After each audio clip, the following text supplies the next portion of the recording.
The smoke was the first sign. It clung to the air thick and bitter, a black stain against a brassy New Mexico sky. Jeremiah Harper, Jem, smelled it 2 miles before he saw the source. And his horse, a tough little Mustang, smelled it too, dancing sideways on the dry rocks. Jem wasn't looking for trouble. He was just a cowboy, hired on by a cattle baron from back east, a man who owned 10,000 acres he had never seen. Jem's job for the past 6 months had been simple: ride the southern line, push back strays, and rebuild the old adobe line shack that the previous occupants had abandoned. He was good at being alone. The war, 5 years gone, had burned the desire for company right out of him. He topped the ridge and pulled his horse to a halt, down in the shallow basin, where a spring usually offered a trickle of water. Was what was left of an Apache camp. It wasn't a camp anymore. It was a graveyard. The cavalry had been through. Their tracks were plain. Shod horses driven hard. They had done their work with brutal efficiency. Teepees were burned, belongings scattered, bodies left where they fell. The silence was heavy, broken only by the buzz of flies and the nervous stamp of Jem's horse. He was in his mid-20s, but his eyes were older. They were the color of faded denim, and they saw the world without expectation. He had seen fields in Tennessee that looked like this. Only the bodies had worn blue and gray. He nudged his horse forward, not out of curiosity, but duty. He had to check for survivors, though he doubted he would find any. The army did not leave witnesses. He rode through the flattened camp, his face a hard mask. He saw a child's doll, half burned. He saw a buckskin shirt riddled with holes. He saw death, and he was tired of it. He was about to turn back, to ride upwind of the smell and forget this place, when a rock moved. It was a small movement, near the creek bed, under a pile of scorched hides. He swung down from the saddle, his rifle in his hand. He was not a fool. A wounded warrior would be twice as dangerous. He kicked the hide. Nothing. He kicked it again, harder. A low sound, like a trapped animal, came from beneath. He lifted the hide. It was a girl, maybe 10 years old, though it was hard to tell. She was caked in dirt, blood, and soot, her black hair matted. She was naked except for a tattered breechcloth, and she was so thin her ribs looked like they might cut through her skin. Her eyes were open, black and huge, but they were dull with shock and starvation. She didn't flinch. She just stared at the sky, waiting to die. Jem sighed. It was a long, weary sound that came from the bottom of his boots. He had no business with this. She was Apache. This was Apache land, and white men's business. Taking her was stealing. Leaving her was murder. He looked at the sky. He looked at the dead all around them. He put his rifle back in its scabbard. "Well, hell," he muttered. He scooped her up. She weighed nothing. Less than his saddle. She made no sound, no protest. Her head lolled against his chest. He mounted his horse, settling her in front of him, and rode away from the massacre. The girl a silent, dying burden in his arms. The cabin he was building was 5 miles north, tucked into a box canyon. It was rough. Just 4 walls of new-cut pine and a sod roof that leaked in the rain, but it was shelter. He laid her on his own cot, a simple frame with a ticking mattress stuffed with dry grass. She looked like a small, dark stain against the canvas. For 3 days, she did not move. He was sure she would die. He had to force her jaw open, a thumb pressed against the joint, just to trickle water and thin rabbit broth past her cracked lips. She had a fever that burned so hot he thought it would consume her, and she shivered even when he had the pot-bellied stove glowing red. He was a cowboy, not a nurse. He was scarred from the war, a deep ridge of puckered skin along his ribs from a mini-ball, and other scars, deeper, where no one could see. He was emotionally distant, a man who preferred the company of horses to people, but he could not let her die. Not like this. He sat with her through the nights, the winter wind howling outside, a sound like a grieving woman. He would wake from his own bad dreams, the crash of cannon, the screams at Gettysburg, and find her staring at him in the moonlight, her eyes wide and black. "You're safe here," he told her once, his voice rough from disuse. "No one's coming for you." She just watched him. He respected her silence. He knew trauma. He had seen men in the war lose their minds, babbling, and he had seen men go stone silent. The silent ones were the ones who understood. He bathed her. He took a damp cloth and warm water and gently wiped away the layers of grime and blood. Her skin was copper. She was covered in cuts and bruises. She flinched when his rough hands touched her, but she didn't fight. She was a thing, an object, surviving on instinct. The fever broke on the 4th day. He woke to find her sitting up on the cot, watching him. "Well, now," he said, pouring coffee into his tin cup. "Look who's back." He offered her a piece of jerky. She took it, her small hand darting out, and retreated to the corner of the cot, chewing it slowly, painfully. He went about his work. He finished the roof. He built a corral. He chopped wood. And she watched. He needed a name for her. He couldn't keep calling her girl. He was outside, splitting logs, when he saw a small red fox dart across the snow, quick and silent. He looked back at the cabin, where she was watching him from the doorway. A small shadow. "Little fox," he said. He tried the name. "That's what you are, quick and quiet and scared." He called her that from then on. Winter locked them in. The snow piled high against the cabin, and the world shrank to the 4 walls of pine. He taught her small things, how to use a spoon, how to button a shirt. He had an old wool shirt of his own that he gave her, and it swallowed her. The sleeves rolled up 10 times. She began to trust him. It was slow. It was not in a word, but in a look. She stopped flinching when he moved too fast. She started sitting by the fire. Instead of hiding on the cot, she began to follow him. When he went to check his traps, she would be there, a few paces behind, wrapped in his blanket.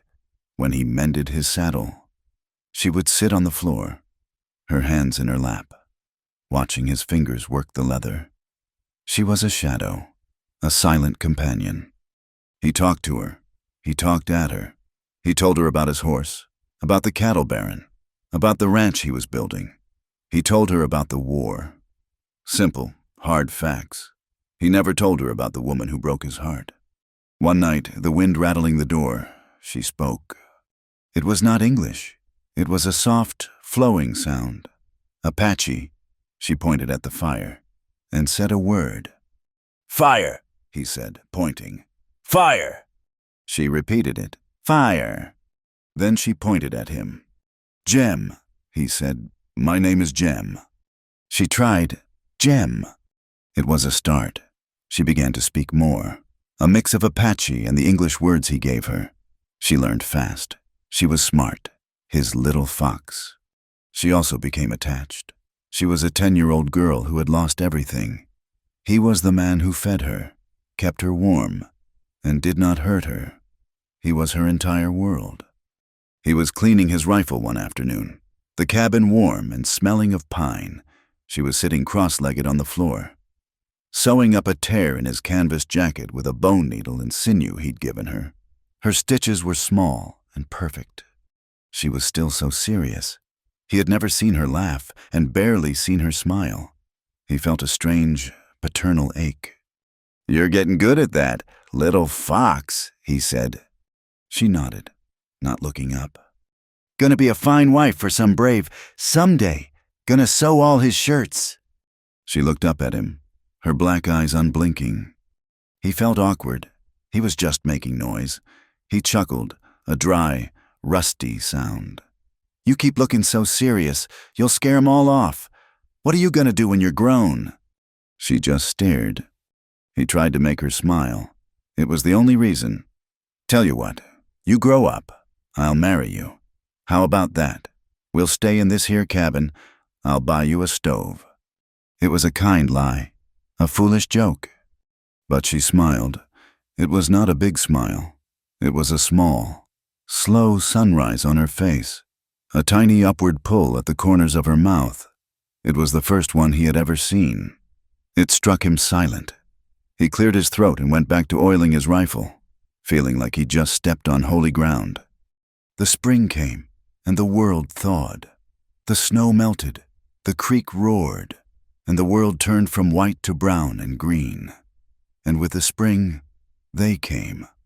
Jem saw them from a mile off. 3 Apache riders, leading a string of ponies. They were not a war party. They were old men and women, remnants of a scattered people. Jem stood on the porch, his rifle in his hand, held loosely. Neoli, he had learned her name from her own lips, stepped out and stood beside him. She was trembling. The riders stopped 20 yards from the cabin. An old man, his face a map of wrinkles, looked at Jem, then at Neoli. He spoke, and Neoli answered. It was a long, fast conversation Jem could not understand. Finally, the old man nodded. He looked at Jem. "You saved her," he said in broken English. She was freezing. Jem said, "We go now." Neoli looked at Jem. Her face was impassive, but her eyes were desperate. He had saved her, but he was not her people. "Go on, little fox," he said softly. "They're your kin." He wanted her to be safe. He could not keep her. This was not her world, and he was not her father. She nodded once. She walked to one of the ponies. An old woman helped her up. They did not say goodbye. There were no words for this. She rode away. Jem stood on the porch, the rifle heavy in his hand, and watched her go. When the riders reached the top of the ridge, Neoli turned her horse. She sat there for a long minute, a small figure against the sky, just watching him. Then she turned and was gone. The cabin was silent. It was empty. It was colder than it had been all winter. Jem finished the cabin and the corrals. The cattle baron sent men, and the ranch filled up. Jem took his pay, $300 in gold coin, and left. He did not like crowds. He drifted. The years peeled away. He worked ranches from the Texas Panhandle to the Arizona Territory. He was a good hand, quiet, worked hard, and kept to himself. The West was growing, but it was not getting kinder. He had his heart broken. Proper, a rancher's daughter in Laredo, named Sarah. She had blonde hair and smelled of soap. She made him promises with her eyes and her hands. He thought, for a winter, that maybe he could stop drifting. He thought about building a house. Then she married the son of a cattleman from Austin, a man who owned 50,000 acres and a bank. She married for money. Jem left town before the wedding. It just confirmed what he already knew. Nothing good ever lasted. It added another layer of callous to his heart. The world grew meaner. The railroads brought civilization, and civilization brought new ways to be cruel. He saw what they were doing to the Apache, to the Comanche. He saw children, rounded up like strays, sold in border towns. He was in Tucson when he saw it. An auction, not for cattle, for people. He saw an Apache girl, maybe 12, in chains, being sold to a miner. The girl's eyes, they were defiant, terrified. They reminded him of Neoli. He got drunk. He stayed drunk for 3 days and picked a fight with 3 soldiers. He woke up in an alley, bruised, broke, and sick. The memory of that auction, and the memory of the girl he'd saved, soured in his gut. He had saved one, but the world was devouring the rest. It darkened him. He drifted further, his silence growing deeper. The memory of Little Fox lingered. It was not a romantic memory. It was the memory of a hard winter, of a small, fierce life he had held in his hands. It was the memory of her small smile and the image of her on the ridge. Looking back, a clean memory in a dirty world. 10 years passed. Jem was 35. He was in a remote border town in New Mexico, a dusty collection of adobe buildings and false front saloons.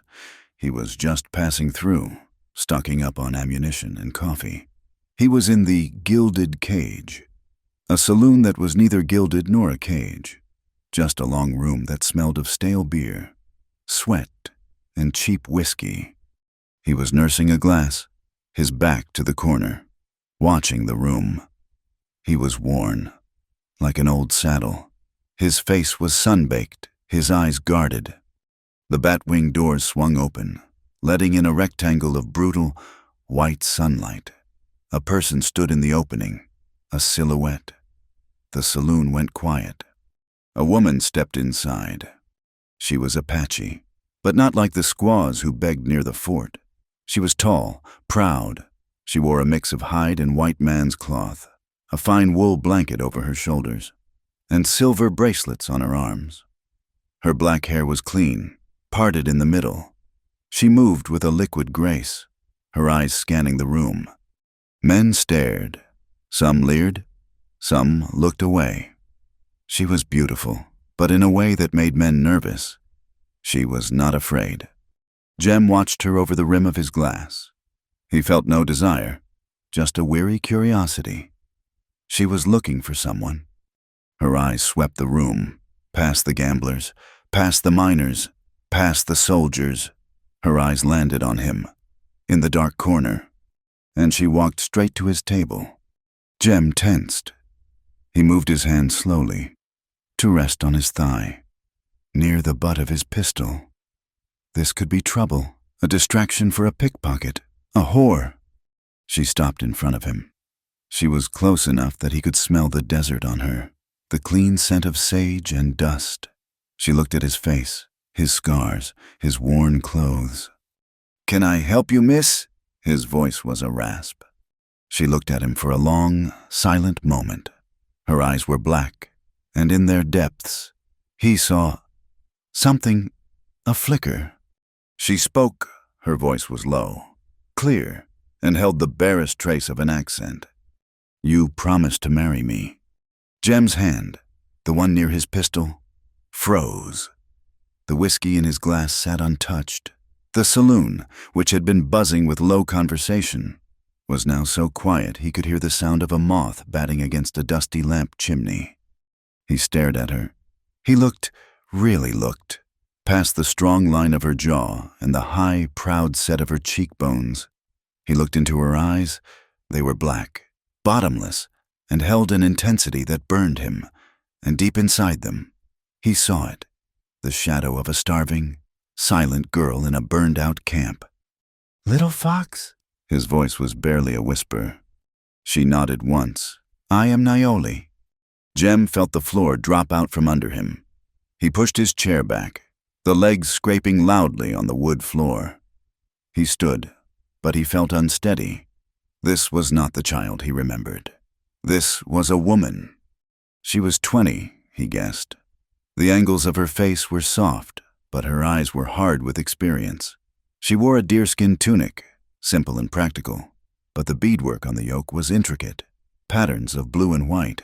A heavy wool blanket was draped over one shoulder, and a white man's leather belt held a long knife at her waist. She was a creature of two worlds, belonging to neither. I thought...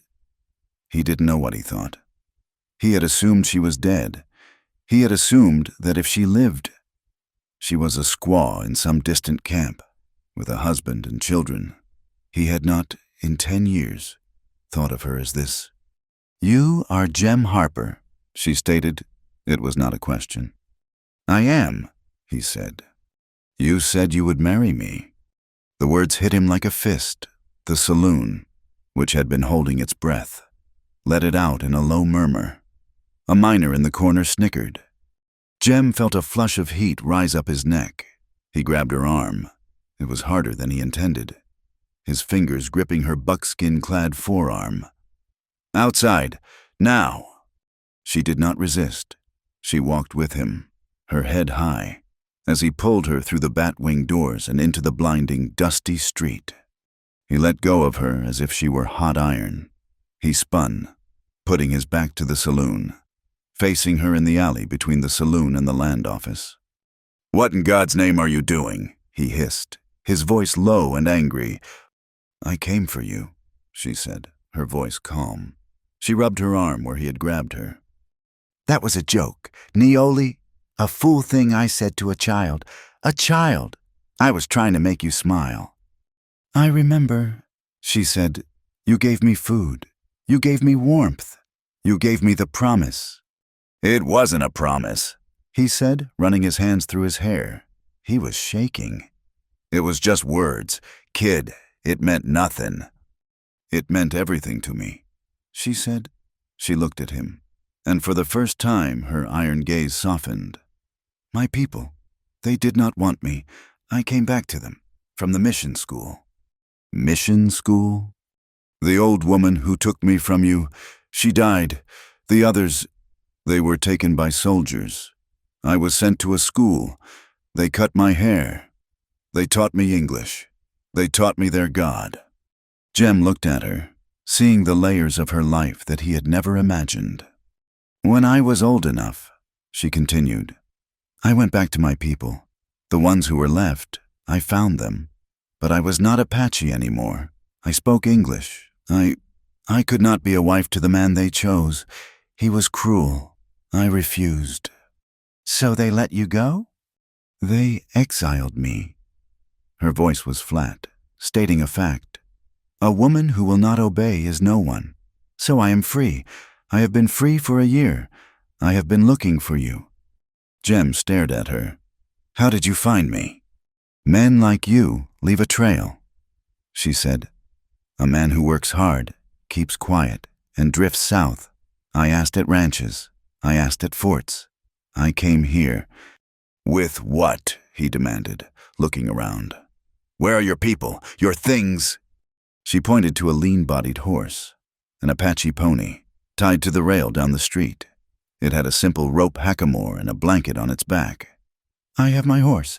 I have my knife. And I have this." She reached into a pouch on her belt and pulled out a small, dark object. She pressed it into his hand. It was a piece of carved wood, a small, rough whittling of a fox. He had carved it for her that winter, one long night by the stove. He had forgotten it completely. Jem closed his hand around the small carving, the wood smooth against his palm. He felt dizzy. "Neoli," he said, his voice pleading. "I am not the man you remember. That man, he died a long time ago. I'm just a hired hand. I got nothing. I own this shirt, that horse, and the gun on my hip. That's it." "I am not here for what you have," she said, stepping closer. "I am here for what you are. You don't even know me." "I know," she said, her voice dropping, becoming intimate. "That you were kind, in a world that was only ever cruel. I am here to stay." "You can't stay," he said, desperation rising. "Look around you. This town, this ain't a place for you." "It is my place, if you are here." Jem was about to argue, to tell her to get on her horse and ride, to go anywhere but here, when a shadow fell over them. Well, what have we got here, Harper?" It was Silas Croft, a sour-faced rancher with a paunch and a mean streak. He was flanked by two of his hands, both of them grinning. "Just talking, Silas," Jem said, his body going stiff. He did not move, but his hand was loose, near his gun. Croft's eyes slid over Neoli, a slow, greasy appraisal that made Jem's stomach clench. "She a new one? Ain't seen her around the fort. How much?" Neoli did not move. She just watched Croft, her expression unreadable. "She's not for sale. Silas," Jem said, his voice flat and cold. "Move along." "Not for sale." Croft laughed, a wet, ugly sound. "Since when? I thought they was all for sale. Or for the taking." One of Croft's hands, a young, pock-marked man, took a step forward. "She's a clean one. Boss, look at her." "Go back inside, Croft," Jem said. "Or what, Harper? You gonna hide behind this savage?" A wad of chewing tobacco flew from Croft's mouth. It splattered on the dust at Neoli's feet, missing her moccasin by an inch. Neoli looked at the spit. She looked at Croft. Then, with a movement so fast Jem almost missed it, her hand went to her belt. The knife was in her hand, the blade gleaming in the sun. Croft and his men took a sudden step back, their grins vanishing. Jem moved just as fast. He did not draw his gun. He grabbed her wrist, the one holding the knife, and pushed it down. "No," he commanded. He stepped in front of her, shielding her with his body. He was close enough to smell the whiskey on Croft's breath. "You," Jem said, his voice a low growl, "are gonna turn around. You're gonna walk back into that saloon. And if you ever look at her again, I will end you. You understand me?" Croft's face went red. He was used to being the bully, not the one being bullied. "You draw on me, Harper, for an Injun?" Jem didn't blink. He didn't have to. The promise of violence was in his eyes, cold and final. It was the look he'd learned at Gettysburg, the look of a man who had already seen the worst. Croft held his stare for a long 10 seconds. The street was silent. Then, Croft snorted, "You're crazy! You're both crazy!" He turned, motioning to his men. "Come on, he ain't worth the powder." Jem watched them go, his whole body thrumming with adrenaline. He waited until the bat-wing doors of the saloon swung shut behind them. He let out a breath and turned to Neoli. He was still holding her wrist. He let it go. Her skin was warm. "You see," he said, his voice shaking with anger. "This is what it will be. Every day. Every minute." "You protected me," she said. "I can't protect you from all of them," he shouted. "I can't even protect myself. I'm just drifting. You need to go. Neoli, you need to go now." "No," she said. She put her knife back in its sheath. "Where do you sleep?" Jem just gaped at her. The stubbornness, the calm. It was more than he could handle. "What?" "Where do you sleep?" she repeated. "I will stay there." He was defeated. The fight had gone out of him. He was tired of fighting Croft, tired of fighting her, tired of fighting his own past. "It ain't much," he mumbled, turning and walking toward the edge of town. "It's just a shack." She fell into step beside him, a silent shadow, just as she had been 10 years ago. But she was not a child. She was a woman, and she had come to claim him. The shack was a one-room lean-to on the edge of the arroyo, rented for $2 a month. It was made of salvaged boards and had a dirt floor. His cot was in one corner, a cold stove in the other. His saddle, his only other possession of value, sat on a wooden stand. Neoli walked in. She looked around. She saw the leaking roof, the gaps in the walls. She looked at his single cot. "This is it," he said, gesturing. "This is what the man you've been looking for has become. A man in a dirt floor shack." "It is shelter," she said. She took her blanket and pony, tying the horse to the single rail outside. She brought her blanket inside. Jem sat on the cot, his head in his hands. He did not know what to do. He could not force her to leave. He could not let her stay. As the sun went down, the sky turned a bruised purple, the temperature dropped, and then the rain started. It was not a gentle rain. It was a hard, cold, driving rain, the kind that turned the dust to thick, sticky mud. It found every hole in the roof. Drips began to fall, one after another, onto the dirt floor. Jem lit a lantern, the small room glowing in the yellow light. He had some cold biscuits and jerky. He offered them to her.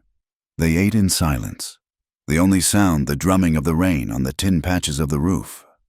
When it was time to sleep, the awkwardness became a physical thing, a third person in the room. You can take the cot," Jem said, standing up. "I'll sleep on the floor."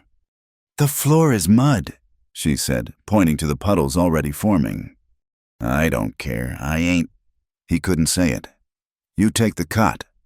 He grabbed his spare blanket, the one he used as a saddle roll, and found the driest spot he could. near the stove. He lay down, his gun belt still on, and pulled the blanket over him. He stared at the ceiling, listening to the rain. He heard her move. He heard the rustle of her clothes, the soft sound of her moccasins on the dirt. He expected her to lie on the cot. Instead, a shadow fell over him. He felt her warmth before he saw her. She lay down on the dirt floor beside him. "What are you doing?" he hissed, rolling over. "You are on the floor. I will be on the floor. Get on the cot, Naoli. That's an order." "I do not take orders from you," she said, her voice quiet but firm. "I am not your soldier. I am not your child." She was close, too close. He could smell the rain in her hair, the scent of wood smoke and sage. "I have come too far," she whispered in the dark. 10 years, 1,000 miles. I will not sleep in a bed while you sleep in the mud. I have come too far to be sent away. Jem's heart was pounding. He was trapped. He lay rigid, his back to her, trying to ignore the heat coming from her body. "Fine," he said, his voice strangled. "But keep to your side." They lay in the dark, the storm raging outside and a different kind of storm building inside the small shack. The floor was cold, but the space between them was hot. For hours, they did not move. He thought she was asleep. He was wide awake, his mind racing. He thought of Sarah, the woman who had betrayed him. He thought of the war. He thought of the girl he had saved. And he thought of the woman lying beside him, her breathing soft and even. "Jem?" Her voice was so quiet he almost thought he imagined it. "Yeah." "Why are you so afraid?" He let out a short, bitter laugh. "I ain't afraid." "Yes, you are," she said. "You are afraid of him." She touched his shoulder, her fingers light. "The man who found me. You are afraid to be him." "That man was a fool," Jem said, his voice rough. "He was a kid. He didn't know nothing. He didn't know what the world does to people." "He was kind." She said, "Kindness gets you killed. Or worse, it gets you broken." He confessed, the words torn from him in the dark. "I barely remember who he was. Naoli. I look in the mirror, and I see nothing, just an old cowboy." He felt her move. She pressed her body against his back, her warmth soaked through his shirt, through his skin, all the way to his bones. It was not a sexual touch. It was a touch of pure comfort, of anchor. "I remember," she whispered, her breath warm against his neck. "I remember for both of us." Jem squeezed his eyes shut. His body was screaming. He wanted to turn, to pull her to him, to lose himself in the warmth she was offering. He was a man who had been cold for 10 years. But he couldn't. He couldn't. This was the little fox. This was the child he had saved. To touch her, It felt like a sin. It felt like a betrayal of the one good thing he had ever done. He did not move. He lay as still as stone, his hands fisted at his sides, refusing to cross the line. He refused to be the man Croft accused him of being. But he dreamed of her all night. He dreamed of her in the snow, her face pale. He dreamed of her in the firelight, her eyes burning into him. He dreamed of her warmth. And he woke in a cold sweat, his heart pounding, just as the sun was beginning to light the gray, rain-soaked world. She was already gone from his side. She was standing by the door, wrapped in her blanket, looking out at the muddy street. Jem sat up, his back aching, his mind foggy. The reality of the morning was harsh. He had an Apache woman in his shack, in a town that hated Apaches. He pulled on his boots. "I gotta get coffee," he muttered, needing to get out, to breathe air that wasn't full of her. "Jem." He turned. Her face was serious. "They are watching." He looked out the door. 2 men were standing across the street, by the blacksmith's, pretending to look at a horse. They were not subtle. They were Croft's men. Rumors spread faster than fire in a dry prairie. "Stay here," he said. "Lock the door. Not that it'll do any good." I will not hide. Neoli said. You will if I tell you to, he said, and this time his voice was hard. Don't go looking for a fight. It's already here. He stepped out into the mud. He walked toward the mercantile, his boots sucking at the ground. He could feel their eyes on him. He could hear the whispers from the women who were sweeping their boardwalks. He hadn't even made it to the store when he heard his name called. Harper! It was Silas Croft again. He was standing in front of the land office. But this time, he wasn't alone. He was with Sheriff Brody. Brody was a decent man, as far as lawmen went, but he was a man who liked peace. He liked order. And Neoli was a disruption to that order. Mornin', Sheriff, Jem said, touching the brim of his hat. Silas. Don't you Silas me, you son of a bitch. Croft spat. I know what you're doing. You're harboring a savage whore in that shack. You're defiling this town. Jem's hand twitched. You better watch your mouth. Croft. It's true, isn't it? Croft yelled, playing to the small crowd that was gathering. He brought that Injun filth right into our town, slept with her. What's next? Is she gonna kill us in our beds? That's enough, Silas, Brody said, his voice tired. He turned to Jem. Jem, I don't care what you do on your own time, but this is a problem. The town's spooked. She ain't done nothing, Jem said. She's Apache, Croft said. That's doing something? Jem, the sheriff said, ignoring Croft. I'm not asking you. I'm telling you. I can't have her here. It's gonna start a fire I can't put out. You're a drifter. Drift. You and her. You get her out of my town. Or what, Sheriff? Brody's face hardened. He was no longer a tired man. He was the law. Or I'll arrest her for vagrancy, and I'll arrest you for inciting a riot. I want her gone by sundown. You understand me, Jem? Gone. Jem didn't argue with the sheriff. He just nodded, his face a granite mask, and walked back to the shack. The eyes of the town followed him, hot and sharp. He felt like an animal being herded, and he hated the feeling. When he reached the shack, Neoli was standing exactly where he had left her, by the door, her blanket draped over her shoulders. She had seen the confrontation. She knew. Get your horse, he said, his voice flat. We're leaving. He didn't wait for an answer. He walked inside, grabbed his saddle, and threw it over his shoulder. He took his rifle from the wall, his canteen, and the small bag of coffee and jerky. He had a box of cartridges, half full. He stuffed it into his saddlebag. He owned nothing else. He slung the saddle onto his Mustang, cinching the strap tight with a savage pull. The horse grunted in protest. Neoli was already mounted, her face impassive. She had no saddle, only her blanket, but she sat the pony with an easy grace that made her seem part of the animal. Where are we going? She asked. Away from here, he said, swinging into his saddle. North, into the hills.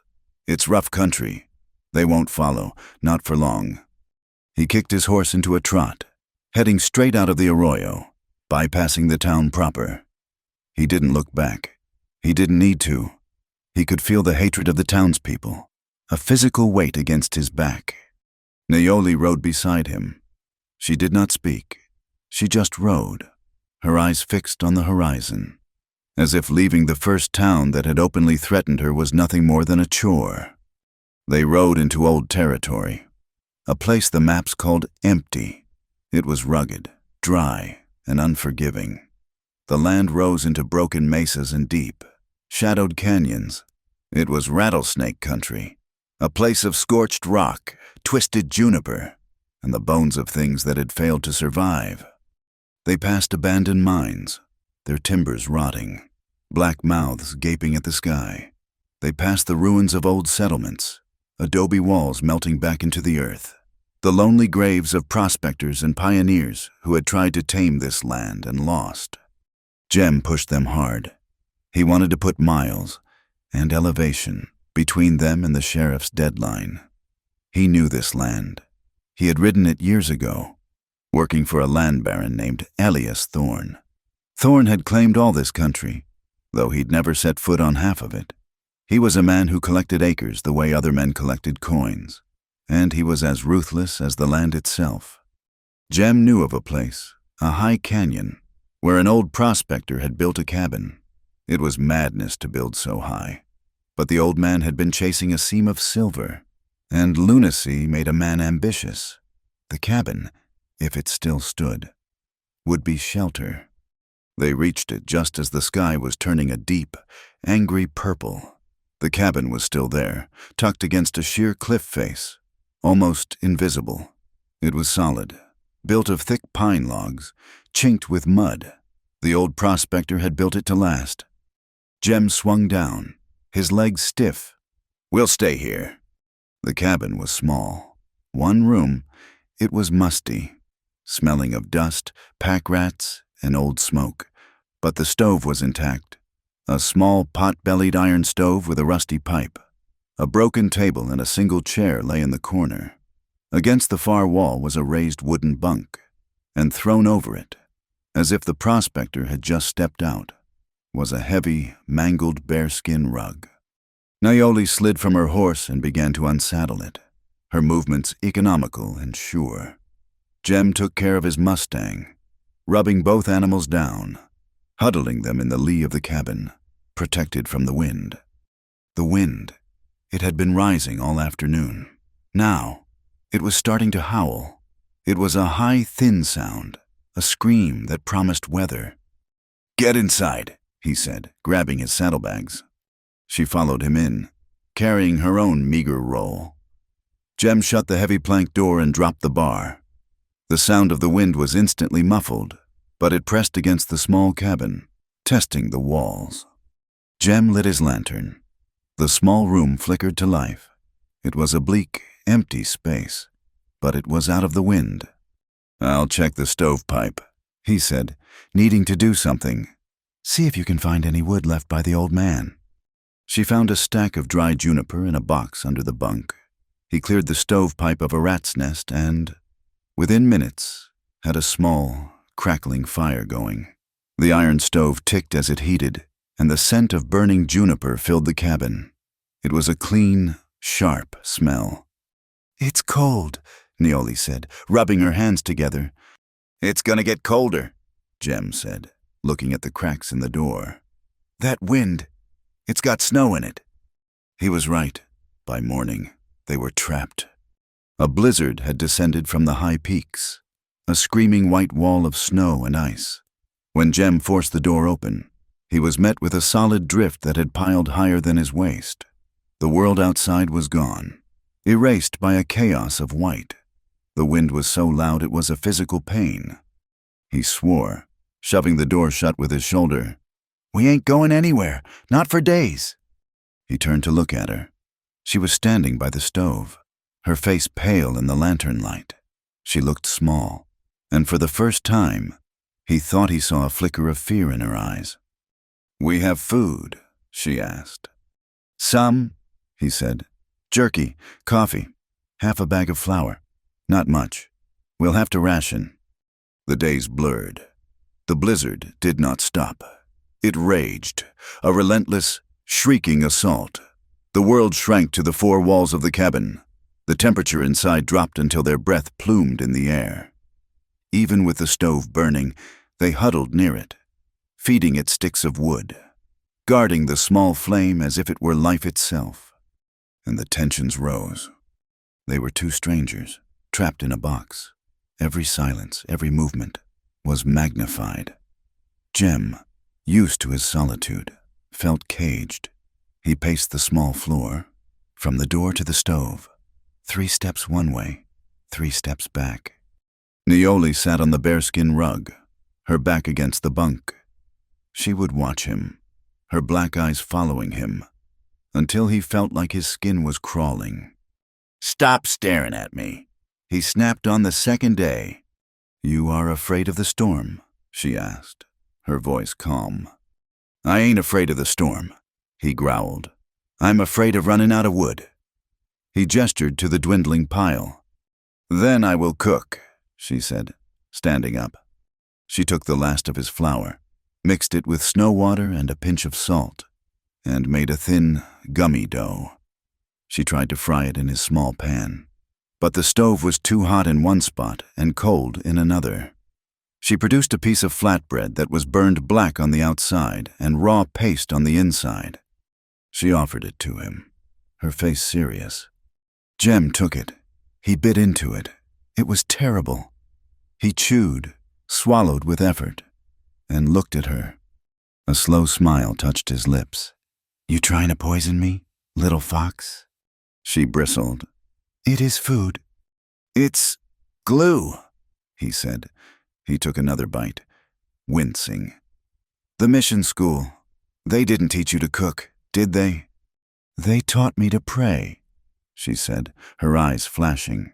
"And to forget. They did not teach me to be a wife." "Well, that's good," he teased, the confinement making him reckless. "'Cause any man who ate this would be dead in a week." He didn't expect her to react. He expected the same stony silence. Instead, she moved. She was fast, a blur of motion. She lunged at him, not in anger, but in a sudden, explosive burst of energy. She knocked the burned bread from his hand and shoved him. Jem, surprised, stumbled back. He laughed, a real rusty laugh. "What, you gonna fight me for it?" You are. She searched for the English word. "You are mean." "And you're a bad cook," he shot back, his eyes dancing. She grabbed his arm, her fingers digging in.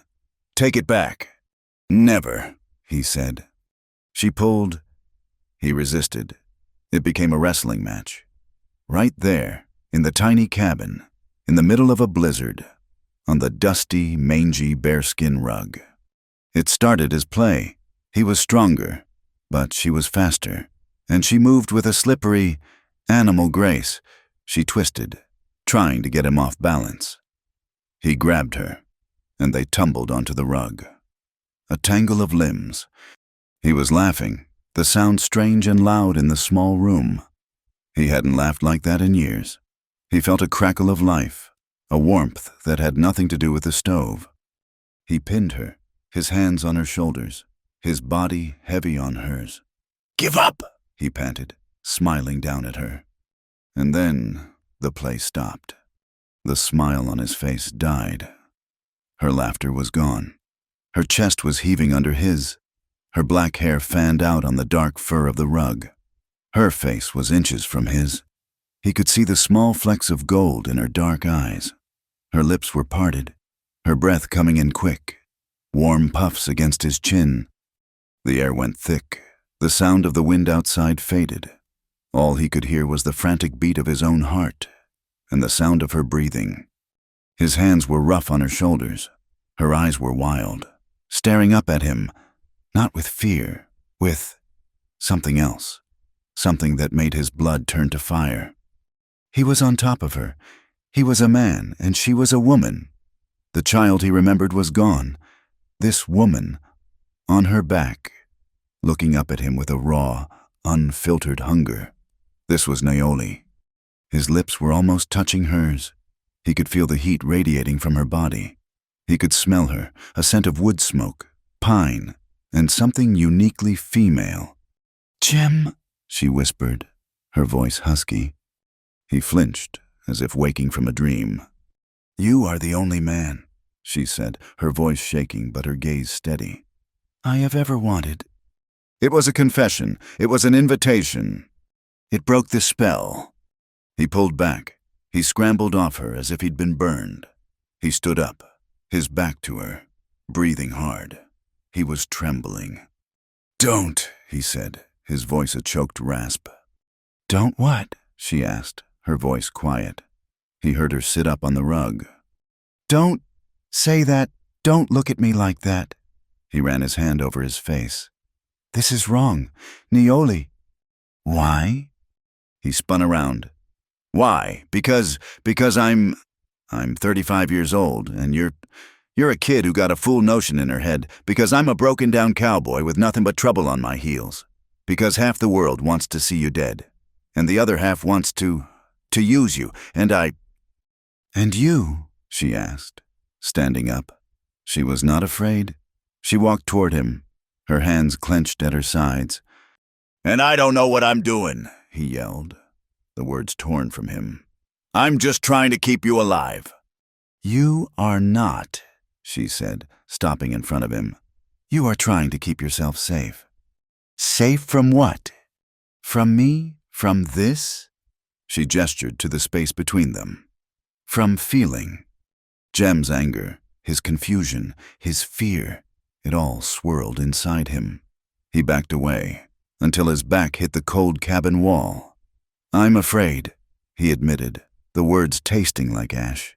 I'm afraid of ruining you. You're the one clean thing I ever had a hand in.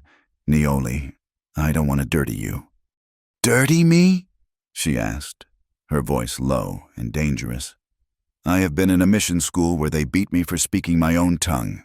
I have been exiled by my own people. I have been spat on in your town. And you think you are the one who will dirty me?"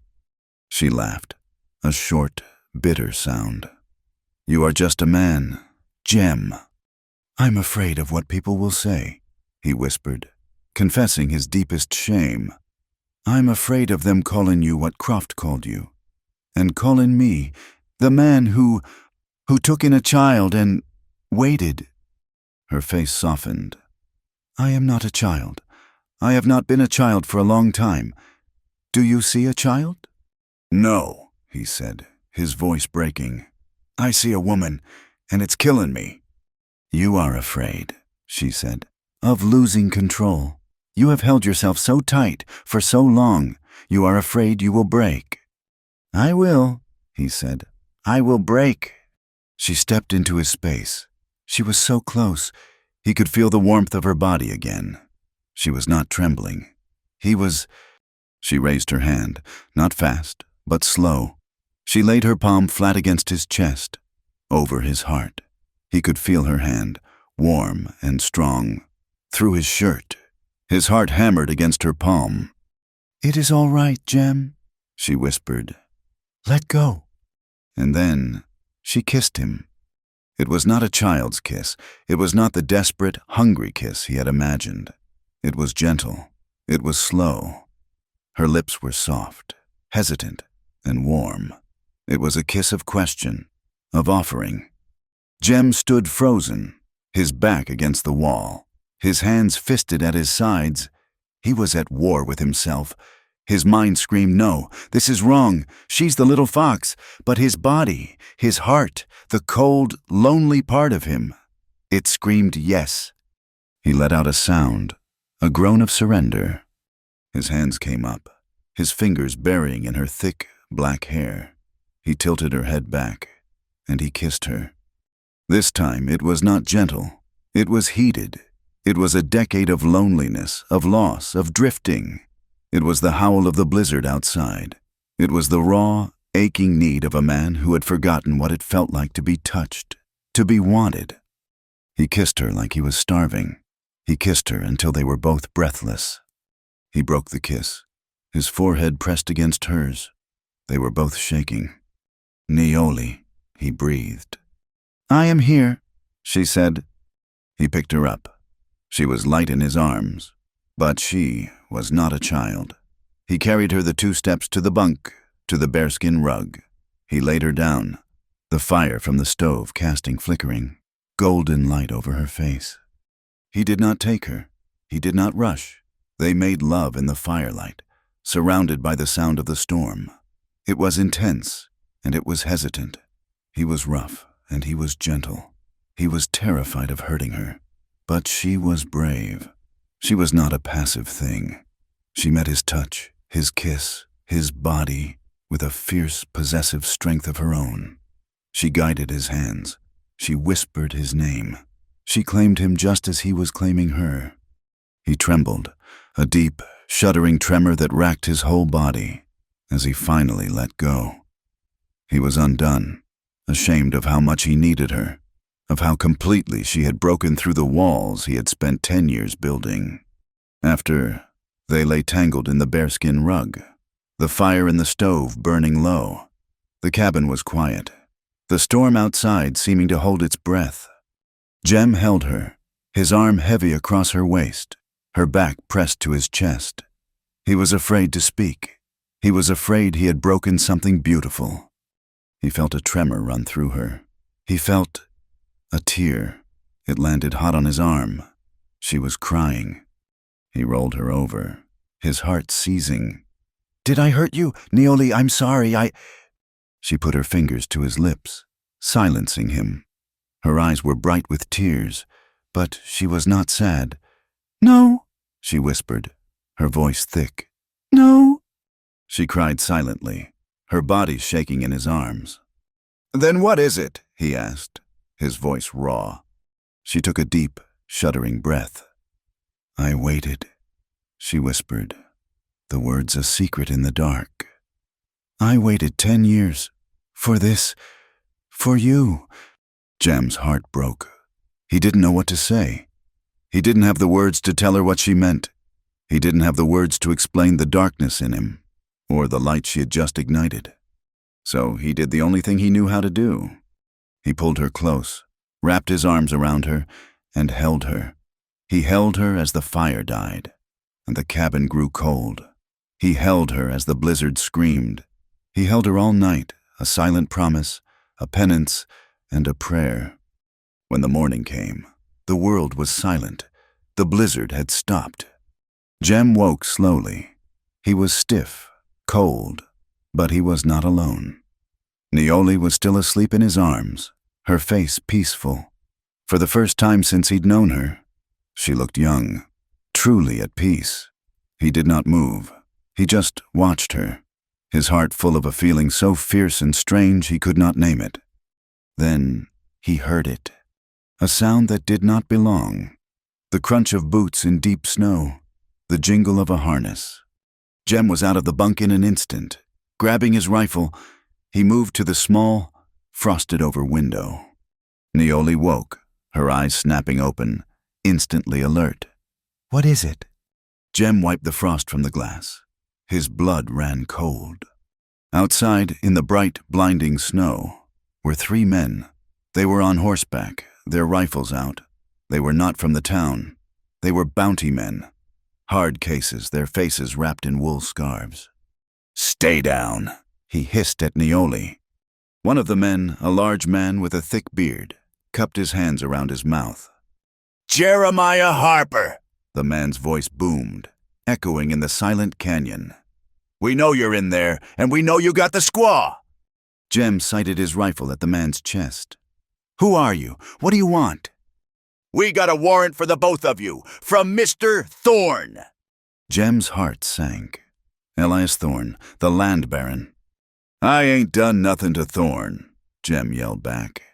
"Maybe not," the man shouted, laughing. "But the girl has. Mr. Thorne wants her.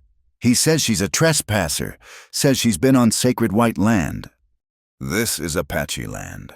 Neoli's voice was a low growl beside him. "Not anymore. It ain't," the man shouted. "Send her out. Harper, just send out the girl, and Thorne might just pay you for your trouble." Jem looked at Neoli. Her face was stone. She knew what this was. It was not about trespassing. It was about Thorne. It was about her being Apache. It was about her being a woman. "Go to hell," Jem yelled back. The first shot splintered the wood of the door, right next to his head. The siege had begun. The shot was a signal. The cabin was no longer a shelter. It was a coffin. "The horses," Jem said, his voice a low growl. He grabbed his rifle and shoved Neoli toward the back wall. "The window. Go. I'll hold them." "No," she said. She grabbed her knife. "We go together." He didn't have time to argue. He fired a shot through the door, splintering the wood, silencing the man who was yelling. He heard a curse. He had their attention. "All right," he said, his eyes wild. "Together." He kicked the door open. He came out low, firing from the hip, not at the men, but at the rocks around them. The shots echoed like cannon fire. ricocheting, making 3 guns sound like 10. The bounty men dove for cover. "Now!" he yelled. They ran. The snow was deep, up to their knees. It was like running in wet sand, a slow, agonizing nightmare. The horses were 50 feet away, huddled by the rock face, their eyes white with terror. The air exploded. Gunfire erupted from the rocks where the men were hiding. Bullets thudded into the log cabin, kicking up puffs of snow around their feet. Jem grabbed Neoli and threw her behind his Mustang, using the horse's body for cover. He slung his rifle over his back and hauled her onto the pony. "Ride for the canyon mouth! Don't stop!"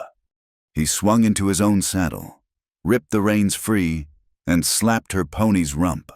The animal lunged, plunging into the deep snowdrift, fighting for purchase. Jem followed, a bullet singing past his ear, so close it felt hot. He turned, fired 2 quick shots, and drove his heels into the Mustang. They fled, 2 small figures against a vast, white world, the sound of rifles cracking behind them. The canyon was their only hope. It was a narrow, twisting gash in the rock, a path he had used to move Thorne's cattle. The bounty men followed, their horses bigger, stronger, more suited for this hard country. They were gaining. The canyon walls rose, steep and red, the snow a thick white carpet on the floor. Shots echoed, magnified, impossible to tell where they were coming from. Jem knew he couldn't outrun them. He was a better rider, but they had better mounts. He had to stop the pursuit. He looked ahead, a sharp bend, littered with boulders. "Neoli!" he yelled, the wind whipping his words away. "Ride, don't look back." He reined his horse in, sliding to a stop behind a massive outcrop of granite. He swung down, his heart pounding a hole in his chest. He was a soldier again. He pulled his rifle, chambered a round, and waited. He was calm. This, he knew, the waiting, the killing. The first rider came around the bend, a big man on a black horse, his rifle up. He was moving too fast. "Stop!" Jem yelled. "That's far enough." The man didn't stop.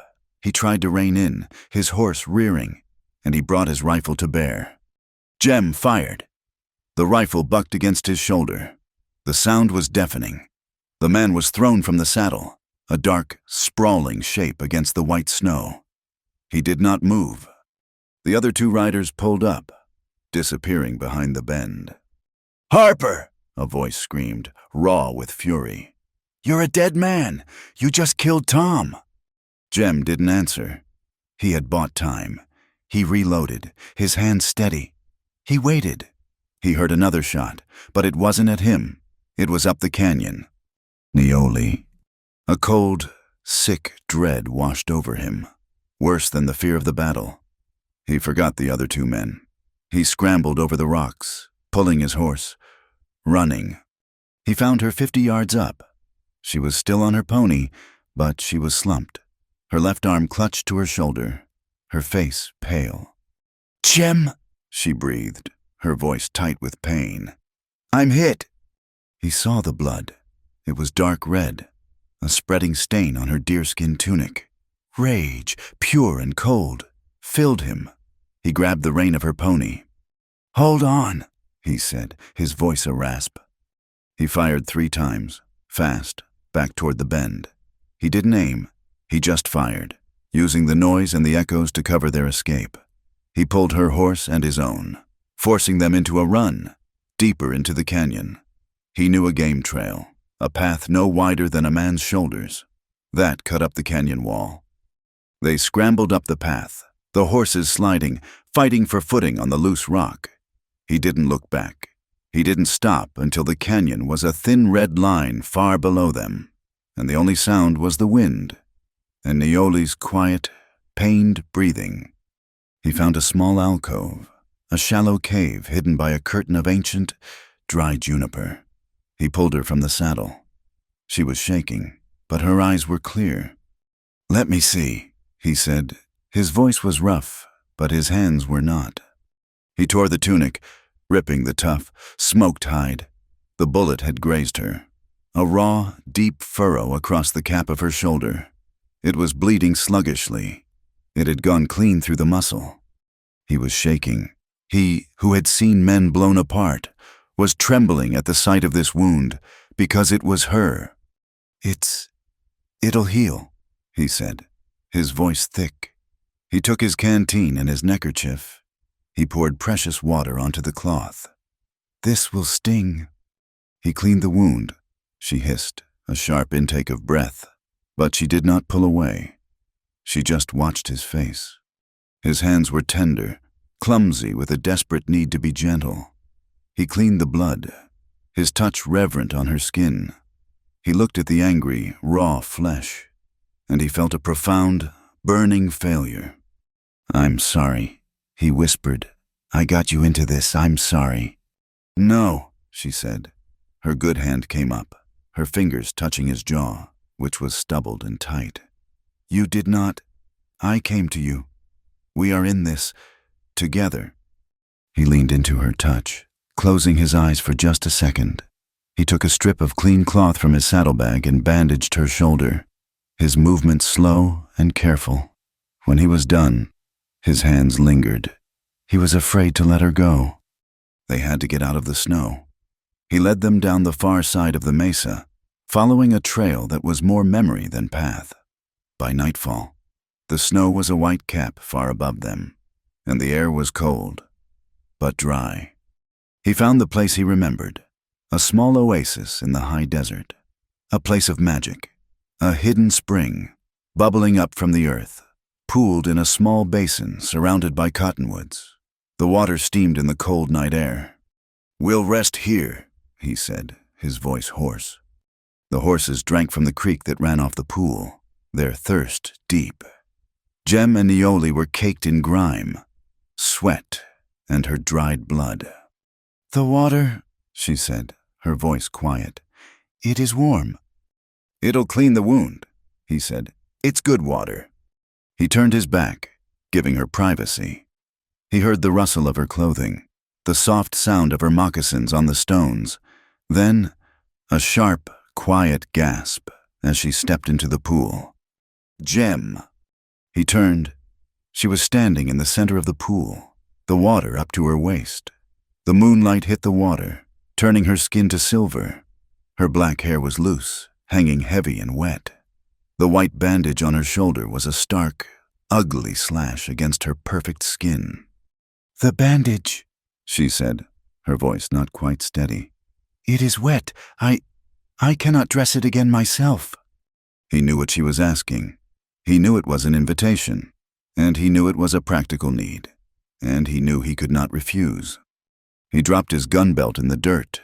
He pulled his shirt over his head, his own scarred, worn body exposed to the night. He kicked off his boots and waded into the pool. The heat was a shock, a liquid comfort that sank into his bones, easing the aches of the ride, the tension of the fight. He walked to her. The steam rose around them, enclosing them in a private, secret world. The sky overhead was black, blasted with 1,000,000 diamond-sharp stars. "Let me see," he said. He stood in front of her, the water swirling around his waist. He gently unwrapped the bandage. The cloth was dark. The wound was raw, red, but the hot water was cleaning it. She winced, her breath catching. "It stings." "I know," he said. His hands were reverent. He cupped the warm water, letting it flow over the wound. His touch was not a cowboy's, not a soldier's.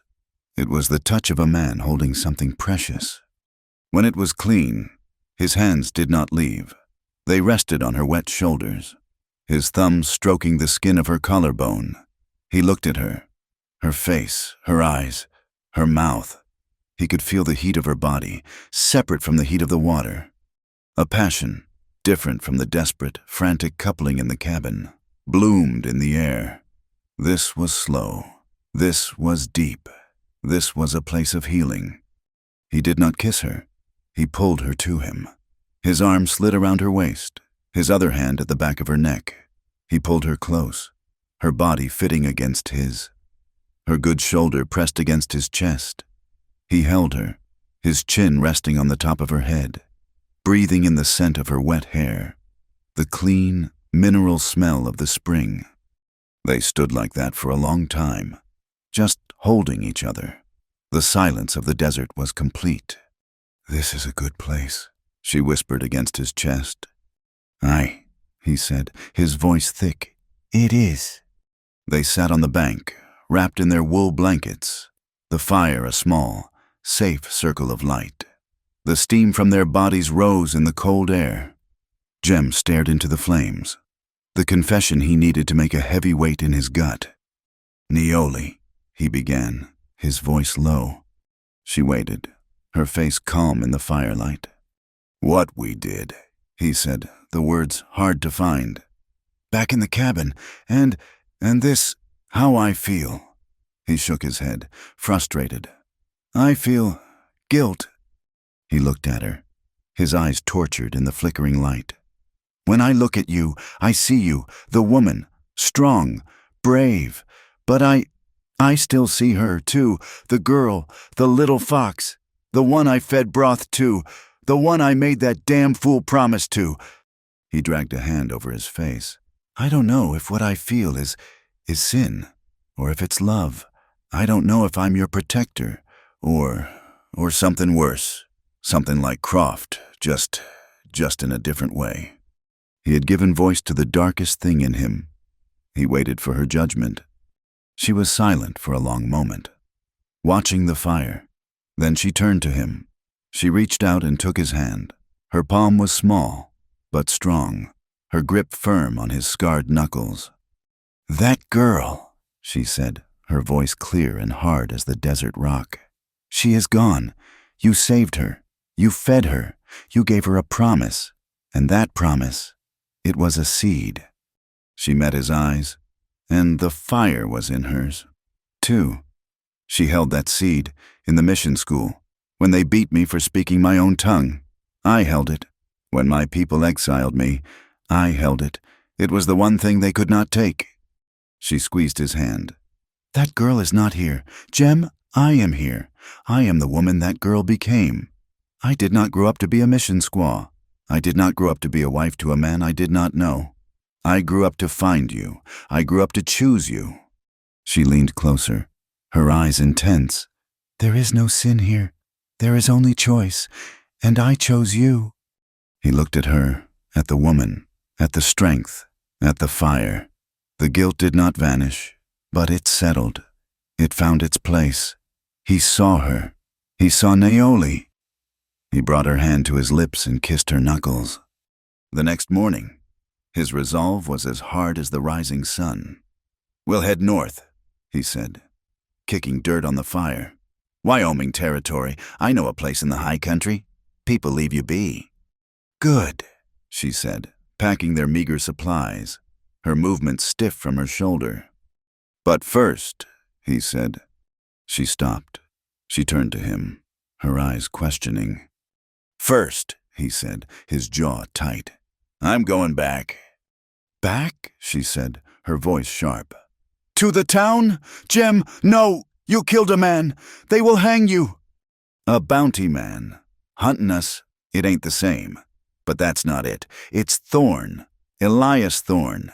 He sent them. He's the one who claims this land. Your land. He's the one who calls you a trespasser in your own home.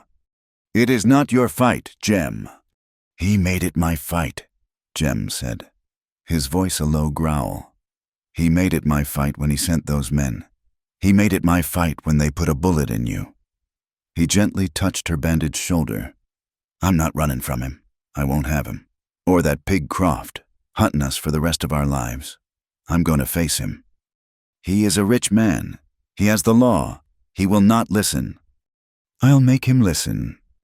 "This is foolishness," she said, her voice pleading. "You will get yourself killed." "Maybe," he said, checking his rifle. "But I'm not running. Not this time." They rode into town 2 days later, not as fugitives, but as a challenge. Jem rode tall, his face hard. Neoli rode beside him, her head high, her chin up, the white bandage on her shoulder a mark of defiance. The town stopped. People stared. Whispers followed them like dry leaves in a wind. A gaunt man in a black coat, Reverend Pike, stepped out from the church. He pointed a bony, trembling finger. "Harlot!" he shrieked, his voice cracking. "You have come back. You, the savage, who have corrupted this white man.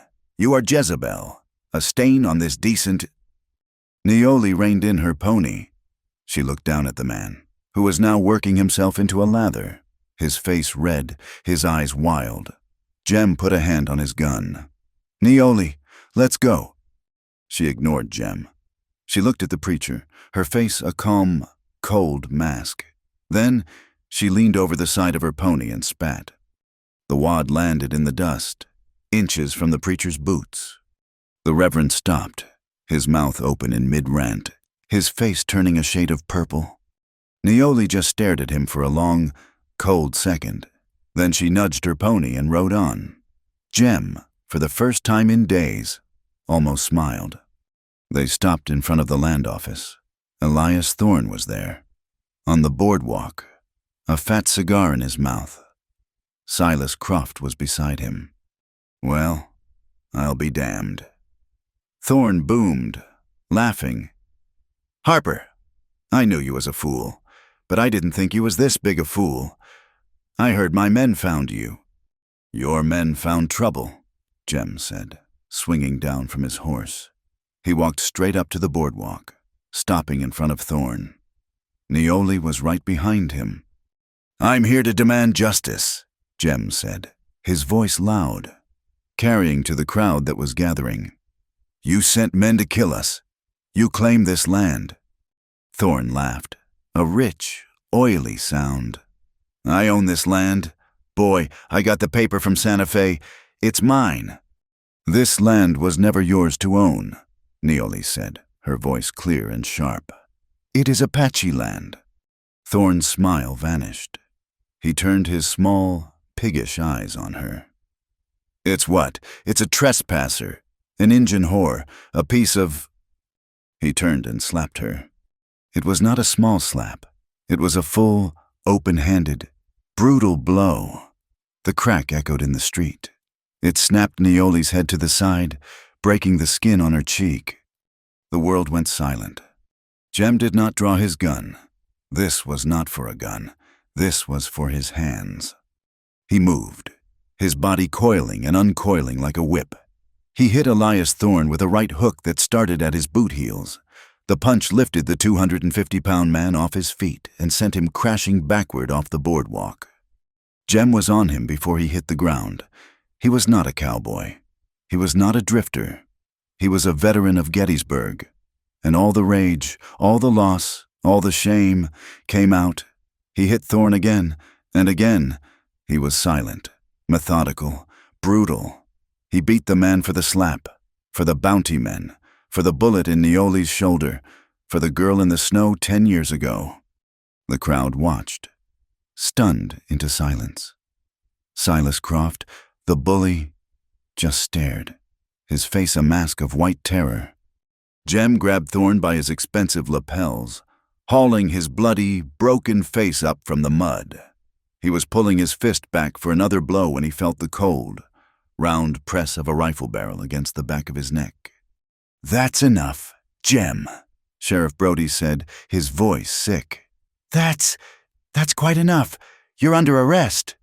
Jem sat in the dark. The cell was cold, smelling of stale whiskey and fear. His knuckles were raw, bloody, and throbbing. He didn't care. He felt calm. Hours later, Sheriff Brody came by, holding a lantern. "You're a fool. Jem, a damn fool. Thorne's got a broken jaw and 3 shattered ribs. He's pressing charges. Attempted murder. Not to mention that man you killed in the canyon. They'll hang you. They'll hang you by week's end." Jem just looked at him from the cot. "Where is she? Where's Neoli?" "The girl," the sheriff sighed, rubbing his face. "She's gone. Vanished as soon as I put you in here. Smartest thing she ever did. She's probably halfway to Mexico by now." Jem's heart sank. He nodded, then lay back on the cot and stared at the ceiling. He was alone again. He waited for the morning. It was the blackest part of the night, the hour before the dawn, when he heard a sound, a scrape, a jingle. He sat up. A shadow moved at the cell door. It was not the window. It was the door. He heard the sound of a key turning in the lock. The door squeaked open. Nioli stood there, a silhouette against the dark hallway. She had his rifle in one hand and his gun belt in the other. "Jem," she whispered. "Nioli." He was on his feet, his heart pounding. "Get out of here! They'll see you!" "They are asleep," she said, her voice calm. "The sheriff is home. The deputy is drunk. I took his keys." She handed him his gun belt. He strapped it on. The familiar weight a comfort. He took his rifle. He looked at her. She had come back. She had risked everything. "How?" "The deputy was easy," she said, as if it were nothing. "He sleeps like a dead man. Your horse is in the alley." He stepped out of the cell, a free man. He followed her down the dark hall, out the back door, and into the cool night air. He stopped in the alley. He grabbed her arm, gently. He turned her to face him. He wanted to say thank you. He wanted to tell her he loved her. He wanted to kiss her. She just looked up at him, her face serious in the thin sliver of moonlight. "Now," she said, her voice quiet, but clear as a bell. "Now you owe me." They didn't stop in the alley. They didn't speak. Jem threw a blanket on his Mustang, no saddle, and swung up, pulling Nioli on behind him. She got on her pony. With a last look at the silent, sleeping town, they kicked their horses into a run, melting into the darkness. They were fugitives. The escape from the jail had been simple, but the cost was absolute. Before, Jem was a drifter, an unknown quantity. Now, he was a jailbreaker, a fugitive, and a man wanted for the near murder of Elias Thorne. The world had snapped shut behind them, and the only path was forward, into the wilderness. They reversed their old pattern. They traveled by night, using the stars and the moon to guide them, pushing north and west, away from the territories, away from the reach of telegraphs and railroads. They moved through a broken, empty country of arroyos, mesas, and canyons. The landscape was a shadow, a gray and black world where every rock looked like a man, and every gust of wind sounded like a pursuit. By day, they hid. They found shallow caves, thickets of mesquite, or deep ravines where the horses could not be seen from the rim. They would hole up, chew cold jerky, and sleep in exhausted, fitful bursts. Jem took the first watch. Always. He would sit, his rifle across his knees, and watch Nioli sleep. He watched her with a fierce, aching tenderness that was half love, half terror. He had pulled her into his darkness, and now he was dragging her through it. She looked peaceful when she slept, the lines of worry erased from her face, but her good hand always rested on the hilt of her knife, even in sleep. The land was hard, but the weather turned harder. Winter did not wait for the calendar. It came down from the mountains early. A bitter, premature assault. The wind turned from a whisper to a blade. It found every gap in their blankets, every crack in their resolve. The nights were no longer just dark. They were dangerously cold. They fought exhaustion. Their bodies ached. Their horses, tough as they were, began to thin, their ribs showing. They fought the cold, huddling together for warmth, their shivering bodies a silent communion. And they fought doubt. Jem fought it. He would stare at the black horizon, the weight of his choices crushing him. He had killed a man. He had beaten another half to death. He had stolen a girl, no, a woman, from her path, and made her an outlaw. "We should have gone to Mexico," he said one night, his voice low, his words a puff of white in the freezing air. They were hidden in a cleft of rock, a miserable, cold camp.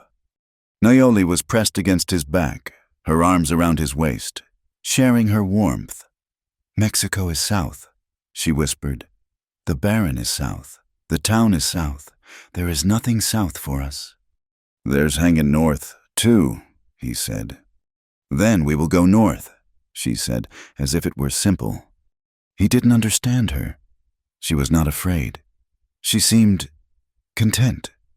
She was with him, and for her, that was the only thing that mattered. For him, being with her was the only thing that made him afraid. After 2 weeks, they were starving. The jerky was gone. Jem had managed to shoot a single jackrabbit, but it was not enough. They were low on ammunition, low on hope. "There's a trading post," Jem said, his voice raw. "Another 10 miles. Gila Forks. It's not a town, just a man. Old man Hemlock. He trades with anyone. Utes, Apache, miners, outlaws. He don't care, long as the money's good." "We have no money," she said. "I have this," he said, touching the small silver buckle on his belt. It was the only thing of value he had left, besides his horse and his gun. "He'll trade for it. We need cartridges. We need salt." They came down from the hills at dusk, 2 ragged ghosts. The trading post was a sod-roofed adobe building squatting by a muddy river. A thin curl of smoke rose from its chimney. Jem dismounted. "Stay here. Keep your horse ready." "I am coming with you," she said. "No. If he's got company. If it's a trap, I want you clear. Ride fast. Don't look back." "Jem, do this for me, Neoli, please." She stared at him, her face a hard mask in the twilight. She nodded. Once. Jem walked to the door, his hand on his pistol. He pushed the heavy plank door open and stepped inside. The room was dark, smelling of unwashed bodies, tobacco, hides, and whiskey. A single lantern burned on a counter. Behind it, a man as old and twisted as a juniper root was cleaning a rifle. Old man Hemlock. Hemlock didn't look up. "Shut the door. You're letting the cold in." Jem shut it. "Just need supplies, Hemlock." "Everyone needs supplies," the old man grunted. "Got cash?" "Got silver," Jem said. He unbuckled his belt and threw the buckle on the counter. It landed with a soft, heavy clink. Hemlock finally looked up, his pale, watery eyes appraising Jem. He saw the starvation, the weariness, the rifle clutched in his hand. He picked up the buckle. "This ain't much," he said. "It's enough for a bag of flour, some salt, and a box of 4440. Hemlock squinted. "You're the fella from down south, ain't you? The one who beat Thorne." Jem's blood ran cold. He said nothing. "Don't worry," Hemlock cackled, a dry, rasping sound. "I ain't gonna turn you in. Ain't no reward worth the ride."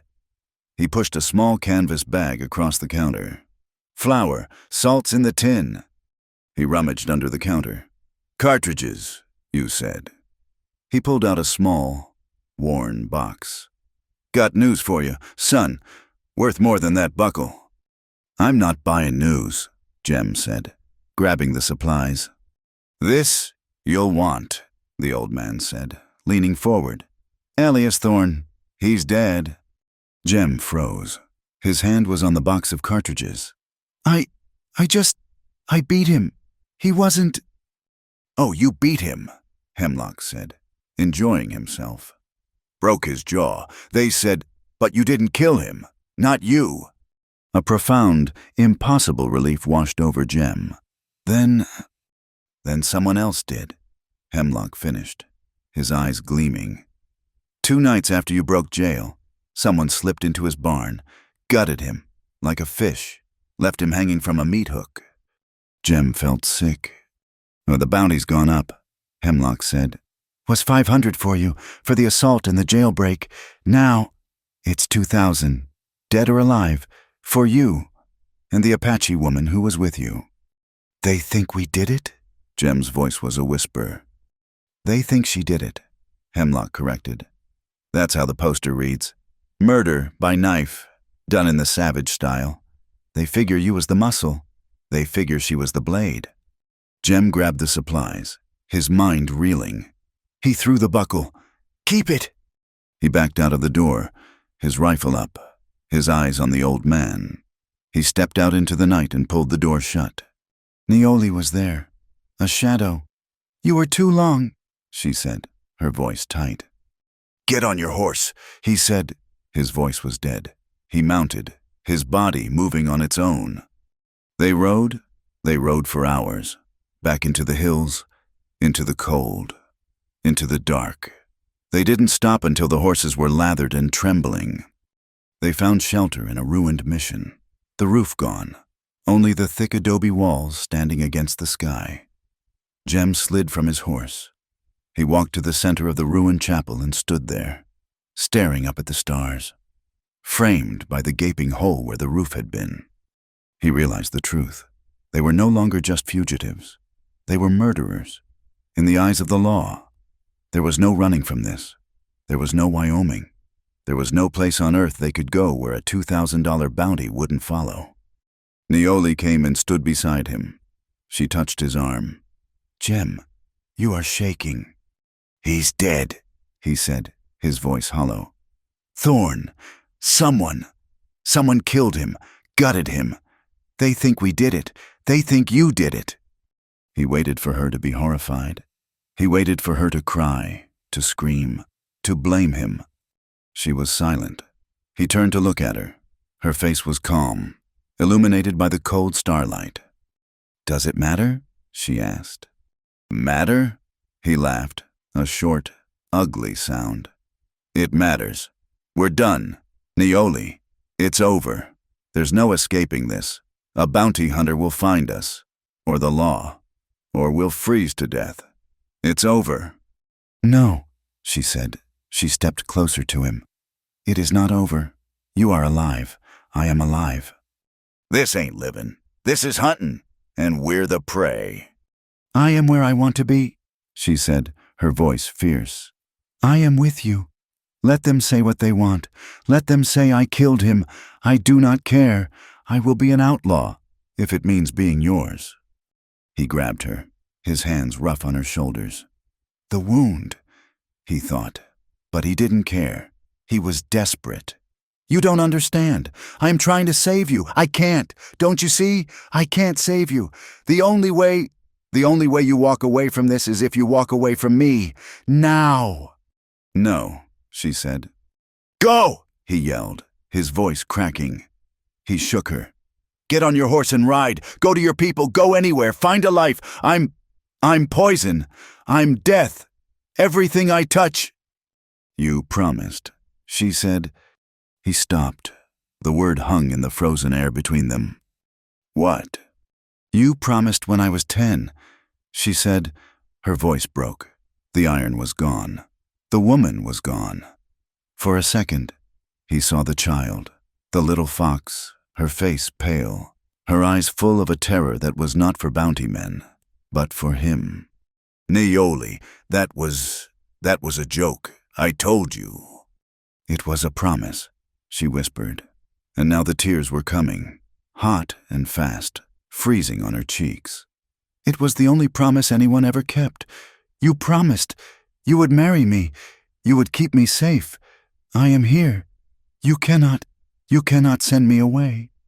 She collapsed against him, not in weakness, but in a final, desperate plea. She buried her face in his coat, her shoulders shaking with silent sobs. Jem stood there, his arms frozen. Her tears, her broken words, they shattered the last of his resistance. She was not an outlaw. She was not a savage. She was the woman who had held on to his foolish words like a shield, and he had just tried to rip it from her hands. He let out a long, shuddering breath. His arms came up, slowly, and wrapped around her. He held her, his hand stroking her hair. "All right," he whispered, his voice thick. "All right, little fox, I won't send you away." He held her tighter. "I'm sorry. I'm so sorry. We'll find a way." They found the ranch a week later, on the verge of starvation. It was a ruin, a collection of half-burned buildings in a high, lonely valley. Most of the ranch had been hit by a raid, A fire that had taken the main house and the long barracks, but one small cabin, and part of the barn, had survived. Smoke was coming from the cabin chimney. Jem approached with his rifle up. A woman came to the door. She was not old, but she was not young. She was dressed in black, her face hard and weathered. She held a shotgun, and she held it like she knew how to use it. "That's far enough," she called, her voice clear. "Ma'am," Jem said, his hands up. "We ain't looking for trouble. We're hungry. We need work." The woman's eyes went from Jem to Neoli, who sat on her pony, silent and watchful. The woman in black looked at Neoli's face, at her clothes, at the bandage on her shoulder. Her gaze was sharp, missing nothing. "What kind of work?" she asked. "Anything," Jem said. "I can mend fence. I can build. I can ride." "You're a long way from anything, mister." "We like it that way," Jem said. The woman stared at them for a long, silent minute. Jem felt she was reading his entire life, his entire list of sins. "My husband," the woman said, her voice flat, "was gored by a bull last spring. My hands, they ran off after the fire. Apaches, they said, or maybe it was just men." She looked at Neoli. "Don't matter. They're gone. The fences are down. The bunkhouse is ash. I've got 50 head of cattle I can't find and a roof that's about to fall in." She lowered the shotgun. "I'm Martha Collier. I don't ask questions. You work, you eat, you steal from me. I'll shoot you in your sleep. That's the deal." "We can work," Jem said, relief so strong it almost buckled his knees. They stayed. They worked. Jem had not been a drifter. He had been a builder. He put that skill to use. He and Neoli, they worked from sunup to sundown. They mended fences, their hands raw and bleeding from the cold wire. They salvaged burned timber from the main house and began to build new rooms onto Martha's cabin, a new bunkhouse. Martha Collier was true to her word. She did not ask their names. She called him Mr. and Neoli girl. She was a hard woman, but she was fair. She fed them hot meals of beans and beef, and she paid them in food and shelter. For a few weeks, there was a strange, broken kind of peace. They were safe. They were warm. They were working. Neoli worked alongside him. She was not strong like a man, but she was tireless. She learned to hammer nails, to mix adobe, to stretch wire. In the evenings, they would sit in the small, clean room Martha had given them. Jem would clean his rifle. Neoli would patch their clothes. They were, for the first time, almost like a husband and wife. One night, a storm blew in, not of snow, but of ice and howling wind. It was a storm like the one in the mountains, a furious, angry sound that threatened to tear the new roof from their hands. They were in their room, the wind screaming. The fire was the only light.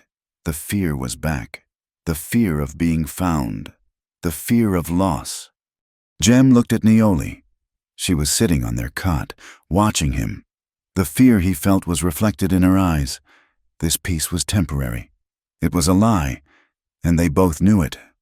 He went to her. He did not speak. He sat on the cot and took her hand. It was rough, calloused from the work. He brought it to his lips. She looked at him, her eyes searching his. This time, there was no hesitation. There was no guilt. There was only a desperate, aching need, a need to feel, to be alive, to hold on to the one good thing in a world that was trying to tear them apart.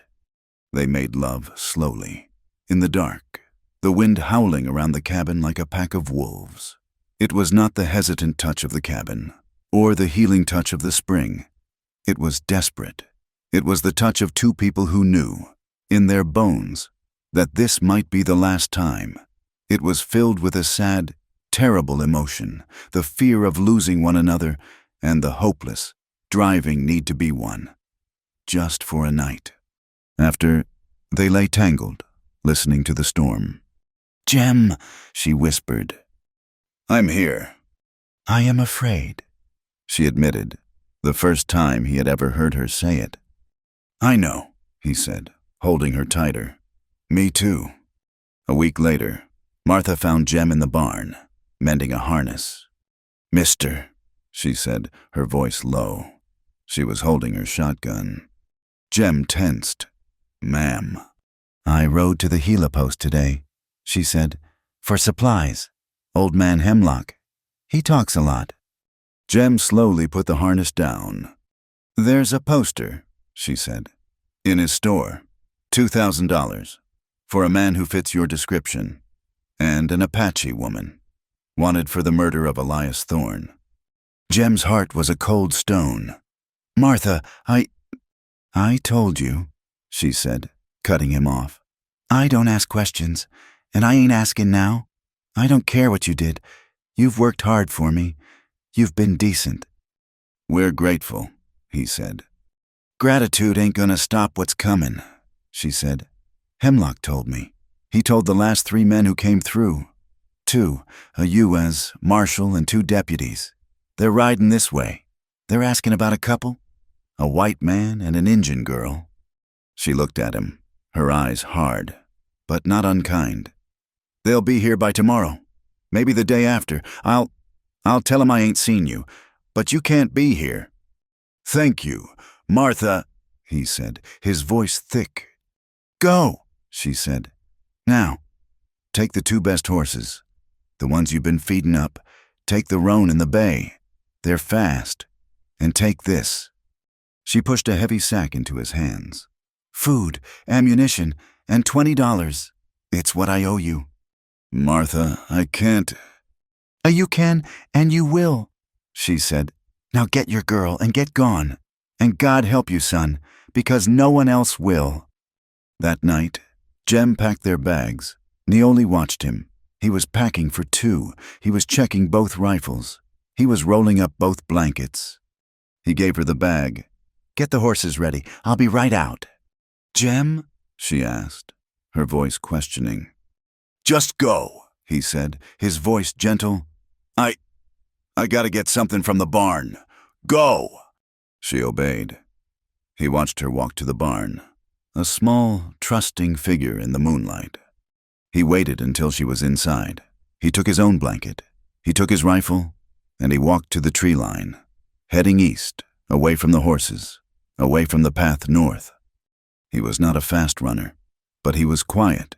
He would lead them away. He would draw them off. He would go east, and she would go north. She would be safe. She would finally be free of him. He'd made it half a mile, his heart breaking with every step, when he heard the sound, a twig snap. He spun, his rifle up, his heart in his throat. She was standing there, not 20 feet away. She was not crying. She was not angry. She was just there. She had her own rifle in her hand. Jem, she said, her voice flat. Neoli, he breathed. His plan shattered. Get back to the horses. Go! I'm leading 'em off. No, she said. Damn it, girl, for once, do what I tell you. This is to save you. She walked toward him, her steps slow, deliberate. She stopped right in front of him. You are a fool. Jem Harper. I'm a dead man, he said, his voice breaking. But you don't have to be. She looked up at him, the moonlight catching the silver of her tears.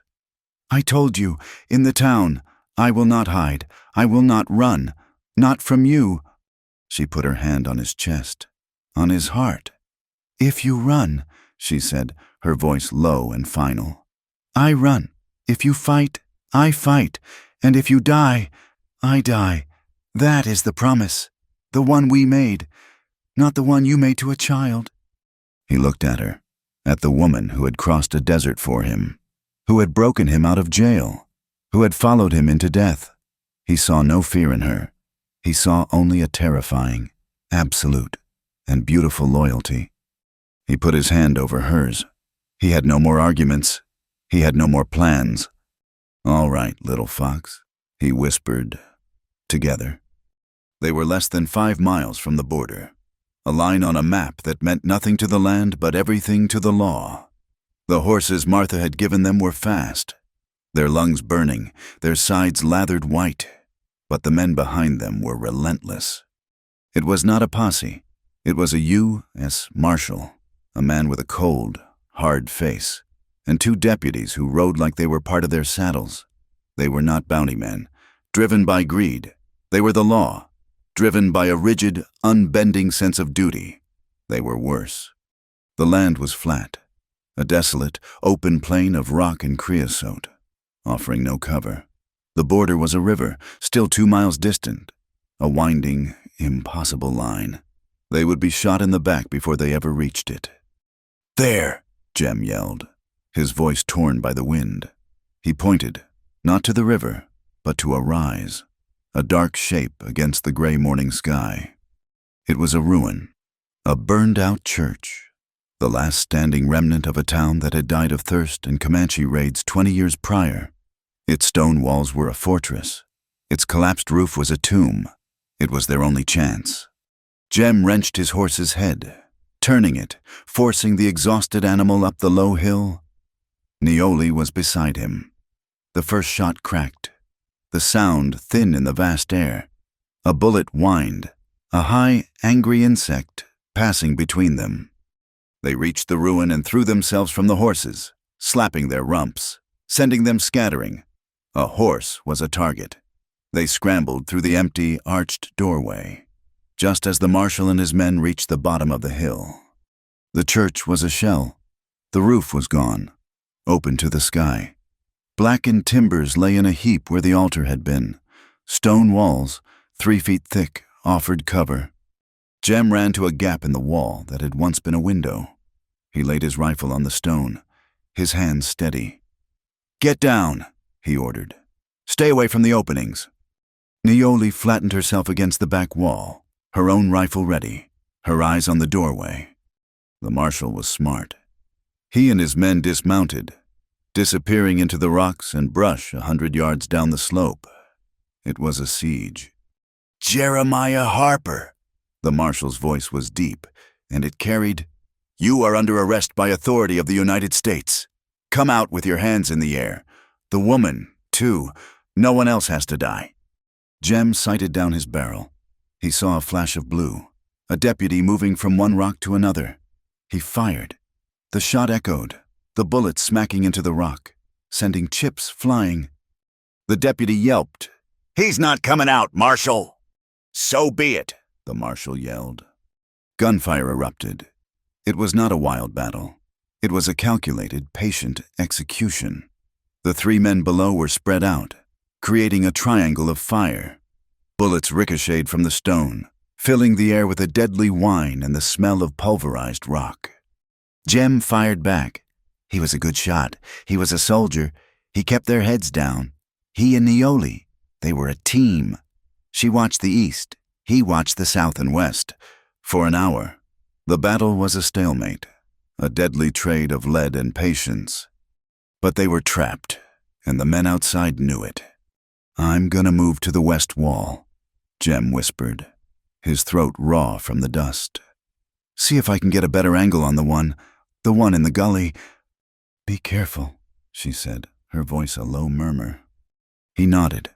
He crouched, moving fast, his back scraping the rough stone. He reached the collapsed west wall, a pile of rubble that offered a new view. He peered over a block of granite. He saw the deputy. The man was careless, standing up slightly to get a better view. He was less than 50 yards away. An easy shot. Jem raised his rifle. He did not feel hate. He felt nothing, just the cold calculation. He let out a breath. He never heard the shot. The world exploded. Not in pain, at first, just a massive, violent shove, as if a horse had kicked him in the leg. He was thrown backward, his head cracking against the stone wall. His rifle clattered from his numb fingers. Then the pain came. It was a fire, a white-hot poker driven straight through his thigh. He looked down. His leg was wrong. It was twisted beneath him, and the denim of his pants was turning a dark, wet black. "Jem!" Neoli's scream was a sound he had never heard before. He tried to answer. He coughed, the dust and his own shock choking him. I'm hit," he managed to say. It was a stupid thing to say. The air above him was ripped apart. The marshal and his men, hearing the cry, seeing him fall, concentrated their fire on his position. Bullets hammered the stones around him, a relentless, deafening drumbeat, pinning him, keeping Nioli from him. Nioli was at the far end of the church. He was exposed, behind a low pile of rocks. He was bleeding. He was bleeding badly. He could feel the hot, wet pump of his life pouring into the dirt. He saw her move. "Stay back," he yelled. "Nioli, damn it, stay back!" She did not listen. She was not a white woman, taught to hide and scream. She was Apache. She dropped her rifle, pulled her knife, and she ran. She ran low to the ground, a brown, fleeting shadow. She did not run in a straight line. She wove between the piles of rubble, the fallen timbers, the ruins of the pews. Bullets snapped at her heels, but she was like a fox, all instinct and speed. She reached him in a slide, her body hitting the dirt beside him. The bullets were thick, smacking the stone just inches above their heads. "You are heavy," she said, her voice breathless, her face pressed to his. "Just go," he panted. The world was starting to go gray at the edges. "Shut up," she commanded. She looped her arms under his, from behind. She got her legs under her. With a grunt, a sound of raw, animal effort, she stood, lifting his upper body. She began to drag him. He screamed. The pain was a living thing, a fire that consumed his leg, his hip, his entire body. His boot heel dragged in the dirt. She dragged him backward, back toward the small, dark space under the altar, the only part of the church that still had a piece of standing wall and a low, stone arch. It was a hole, a crypt. The gunfire was merciless. She was a target, a woman dragging a wounded man, but she did not stop. She pulled, her muscles straining, her breath sobbing in her chest, until they were behind the solid stone of the altar. She collapsed, falling over him, her body shielding his. They were safe. For a moment, he was going to die. He knew it. He was bleeding too much. He was cold, so cold, though the day was heating up. "My leg," he whispered. Nioli's hands were on him, her movements frantic but sure. She took her knife and slit his pant leg from cuff to hip. The denim was soaked, stuck to the wound. She ripped it open. The wound was a ragged, dark hole, high on his thigh. The bullet had hit the bone. He could see the white, splintered end of it. He was bleeding from an artery. "Pressure," he mumbled, his training as a soldier, the memory of a dozen field hospitals, coming back in a feverish wave. "You got to press it. Hard." She did not hesitate. She took the clean bandage from her own healing shoulder, the one he had put there. She wadded it up, pressed it into the wound, and shoved her entire weight onto his leg. Jem's world went white. He bucked, his body arching off the ground, a soundless scream tearing from his throat. He passed out. When he woke, it was dark. The gunfire had stopped. The air was cold. He was shivering, a deep, bone-rattling shake he could not control. He was lying on her blanket, and she was pressed against him, her arms wrapped around his chest, her smaller, slighter body trying to give him its warmth. His leg was a dull, distant universe of agony. She had tied her belt around his thigh, a makeshift tourniquet, tightened with a piece of wood. It was sloppy, desperate, but it had slowed the bleeding. "Nioli," his voice was a dry croak. "I am here," she whispered, her voice in his ear. She held him tighter. "Do not sleep. Stay with me." "It's cold," he shivered. "They are waiting," she said, her head lifting, looking into the blackness of the church. "They know you are hit. They wait for morning." Jem knew what morning meant. In the morning, they would rush them, or they would wait for him to bleed out.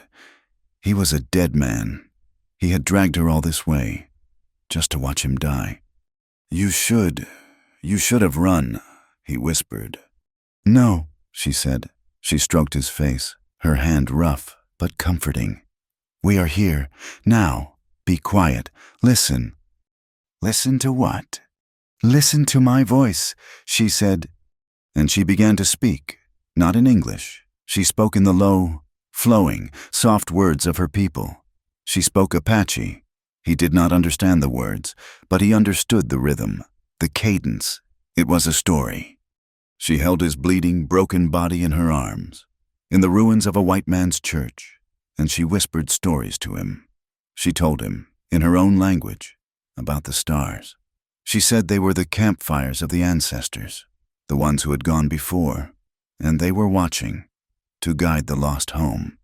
She whispered about fire, how it was stolen from the gods by the coyote, a trickster, so that the people could be warm, how fire was life and spirit and a connection to the sun.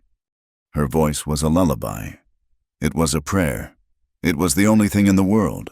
He was in agony, his body on fire with fever. But her voice was a cool spring, washing over him. He held on to it. He held on to that sound, that thread, as the night deepened and the cold tried to claim him. He did not sleep. He floated, anchored only by her stories. Dawn came. It was not a sunrise. It was a growing gray light that filled the open roof of the church, revealing their hopeless position. "Harper," the marshal's voice, closer this time. "It's over. I know you're hit. Send the woman out. We will not harm her. Send her out, and I'll see you get a doctor before you hang."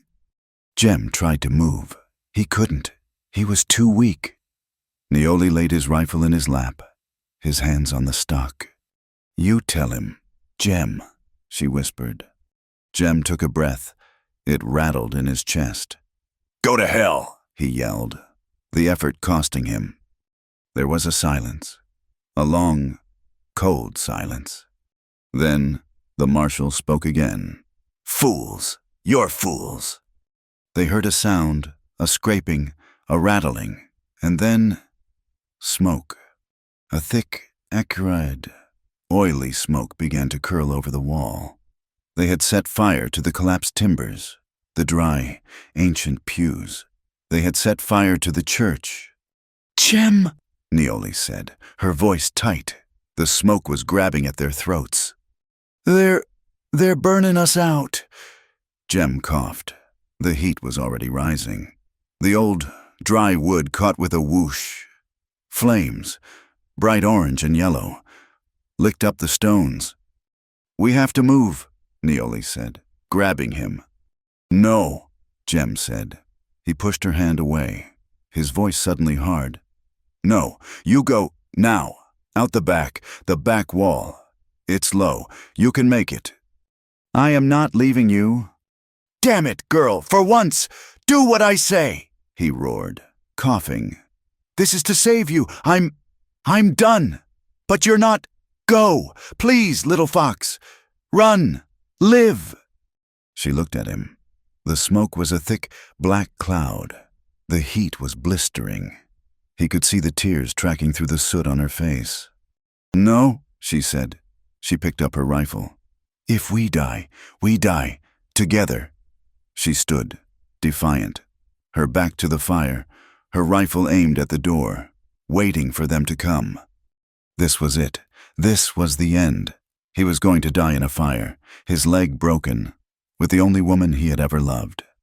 And then he heard it. It was not the crackle of flame, or the crack of a rifle. It was a sound from his past. A cavalry charge, a thundering, a drumming, a sound of 100 hooves on hard earth. "What is that?" Neoli whispered, her head tilted. It was not cavalry, it was shouting, shouts in Spanish. "Vámonos, andale!" Gunfire erupted outside, but it was different. It was a volley, a dozen rifles firing at once. The marshal's men were no longer shooting at the church. They were shooting at a new threat. A man on a magnificent bay horse, wearing a silver-trimmed jacket, leaped the low wall of the church. He landed in the ruins, his rifle in his hand. He was flanked by 12, 20 more men. They were vaqueros, Mexican riders, their faces hard, their eyes dark. They swept over the marshal's position like a flood. The 3 lawmen, caught between the fire and the charge, stood no chance. The fight was over in 30 seconds. The leader, the man on the bay horse, dismounted. He walked through the smoke, his spurs jingling. He looked at Neoli. He looked at Jem, bleeding on the ground. He looked at the fire. He nodded to Neoli. "Pardon," he said. "We were delayed. The widow, Martha, she sent us." Neoli stared, uncomprehending. "Martha?" "She sent a boy 2 days ago," the man said, his English thick but clear. "She said you would need help, that you would be pushed to the border. She told us to look for the ruined church." He smiled, a flash of white teeth in a dusty face.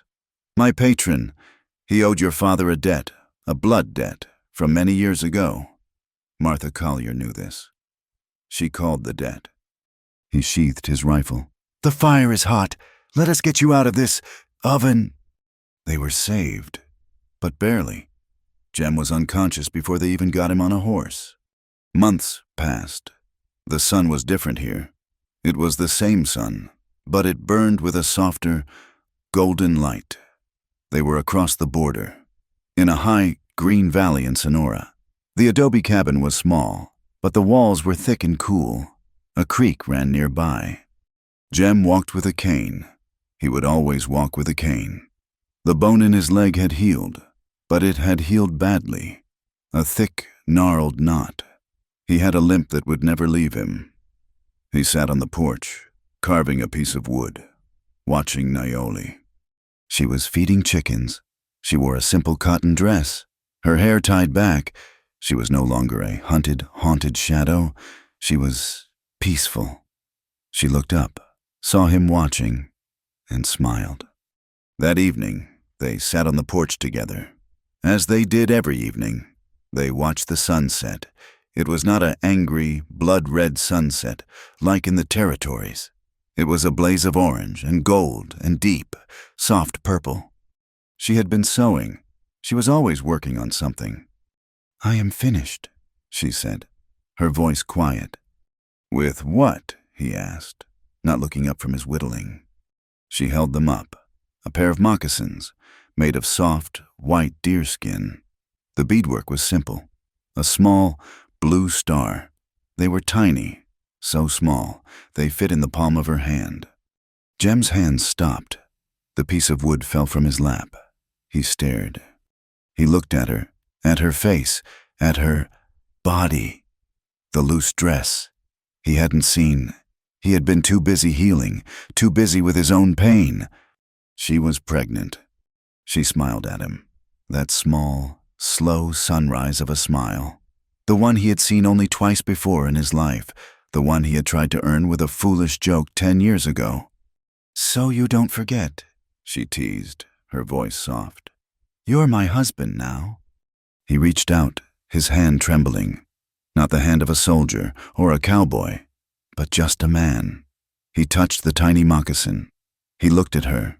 His eyes, so long full of shadows, were now full of her. He smiled, a real slow smile that reached his eyes. "Guess I kept my promise after all." He leaned in, and he kissed her. It was not a kiss of fire or of desperation. It was a kiss of peace. It was the kiss of a man who was, finally, home. In this cruel land, she was the one thing he never lost. Thank you so much for listening to our story. We truly appreciate you spending your time with us. We would love to know where you are tuning in from, so please drop a comment and let us know. If you enjoyed this tale, please consider subscribing to From Wild West so you never miss a story. And finally, share your thoughts with us in English. We read every single comment and we love to hear what you think.